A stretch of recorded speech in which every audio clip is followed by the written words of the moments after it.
அனைவருக்கும் என் அன்பு வணக்கம். திராவிடமும் தமிழும் எதிரெதிராக செயற்கையாக நிறுத்தப்படுகிற இன்றைய காலத்தை ஒட்டி பார்க்கிற போது 18 ஆண்டுகளுக்கு முன்பே திராவிடத்தினுடைய உட்கூறுதான் தமிழியம் என்னும் பொருளில் திராவிட இயக்க தமிழர் பேரவையை நாங்கள் தொடக்கிறோம். அது 2007 ஆண்டு ஜனவரி மாதம் 22ஆம் தேதி சென்னை கலைவாணர் அரங்கத்தில் இனமான பேராசிரியர் அவர்கள் அந்த பேரவையை தொடக்கி வைத்தார். தமிழ் இன மொழி உணர்வு, சமூக நீதி, பகுத்தறிவு என்னும் 3 கோட்பாடுகளை கொண்டு ஆரியத்தால் வீழ்ந்தோம், திராவிடத்தால் எழுந்தோம் என்னும் மூல முழக்கத்தோடு அந்த பேரவை தொடங்க பெற்றது. அதற்கான கொடியும் வடிவமைக்கப்பட்டது. மேலே நீலம், இடையில் சிவப்பு, கீழே கருப்பு, நடுவில் ஐயா பெரியார் அவர்களின் படம் என்று அந்த கொடி முடிவாயிற்று. இது பெரியாரிய, அம்பேத்கரிய, மார்க்சிய சிந்தனைகளை உள்வாங்கி கொண்ட, ஒப்புக்கொண்ட ஓர் இயக்கம் என்னும் அடிப்படையிலே தான் நீலம், சிவப்பு, கருப்பு என்னும் வண்ணங்கள் கொடியில் பொருத்தப்பட்டன. ஆனாலும் எங்களுக்கு தொடக்கம், எங்களுக்கு மூலம், எங்களுக்கான திசை காட்டி ஐயா பெரியார் அவர்கள்தான் என்பதால் அவருடைய படம் நடுவில் இடம்பெற்றது. வெறும் சமூக கருத்துக்களை பரப்புவதற்காக தொடங்கப்பட்ட பேரவை பல்வேறு கிளைகளாக பிரிந்து செயல்பட வேண்டும் என்று நாங்கள் கருதினோம். அதன் விளைவாக இன்றைக்கு திராவிட இயக்க தமிழர் பேரவையில் பல்வேறு பிரிவுகள் இருக்கின்றன.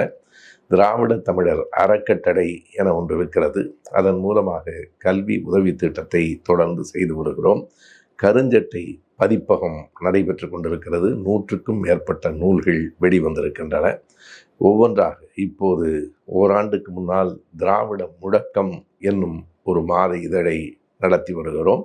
அதே போல கருஞ்சட்டை தமிழர் என்னும் மின் இதழும் நடைபெறுகிறது. இவை எல்லாவற்றையும் தாண்டி கொரோனா காலத்தில் திராவிட பள்ளி என ஒரு பள்ளியை தொடங்கினோம். திராவிடம் என்பது அடுத்தடுத்த தலைமுறைகளுக்கும் போய் சேர வேண்டிய சித்தாந்தம் என்பதை கருத்தில் கொண்டு ஒவ்வொரு ஆண்டும் 500 இளைஞர்களுக்கு தொடக்க நிலையிலும் முதுநிலையிலும் திராவிட இயக்கத்தினுடைய கோட்பாடுகள், திராவிட இயக்கத்தின் வரலாறு, திராவிட இயக்கம் இந்த மண்ணில் ஏற்படுத்தி இருக்கிற தாக்கம் என 3 தாள்களில் பாடங்களை நடத்தி, தேர்வுகளையும் நடத்தி, சான்றிதழ்களையும் வழங்கி கொண்டிருக்கிறோம்.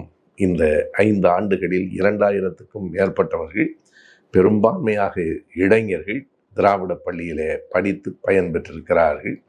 இப்படி பல்வேறு தளங்களில் கால்பதித்து நிற்கிற திராவிட இயக்க தமிழர் பேரவை இன்னும் தொலைதூரத்து நோக்கங்களை கொண்டதாக இருக்கிறது. தமிழ்நாடு முழுவதும் கருத்து பரப்புகிற இயக்கமாக இன்றைக்கு இருக்கிற அரசியல் கட்சிகளில் திராவிட முன்னேற்றக் கழகத்தை முழுமையாக ஆதரிக்கிற இயக்கமாக இந்த பேரவை இருக்கிறது.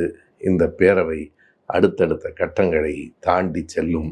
இன்னும் பல தலைமுறைகளுக்கு நின்று வாழும். நன்றி, வணக்கம்.